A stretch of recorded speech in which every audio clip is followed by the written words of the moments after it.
అందరికీ హాయ్ అండి. నేను రైనీ సీజన్లో బేసిక్ హెల్త్ ప్రికాషన్స్ అని షార్ట్ వీడియోస్ స్టార్ట్ చేశాను కదండి. అందులో ఇది సెకండ్ వీడియో అనమాట. ఒకవేళ మీరు కనుక ఫస్ట్ వీడియో చూడనట్లయితే నేను దాని లింక్ వచ్చేసి డిస్క్రిప్షన్లో ఇస్తాను, మీరు తప్పకుండా చెక్ చేయండి. ఈరోజు వచ్చేసి సెకండ్ వీడియో అనమాట. సెకండ్ వీడియోలో నేను ఏం చెప్తున్నానంటే, మనం ఎర్లీ మార్నింగ్ టీ కాఫీలు తాగుతాం కదండి. టీ కాఫీలు తాగినా లేదా అది అవాయిడ్ చేసి మీరు ఈ టిప్ ఒకసారి ఫాలో అవ్వండి.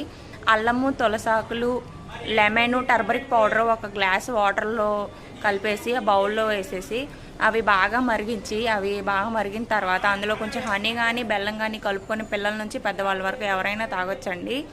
ఇలా కనుక ట్రై చేసినట్లయితే మనకి కోల్డ్, కాఫ్, ఫీవర్ అలా ఉంటే అది తగ్గటానికి యూజ్ అవుతుంది.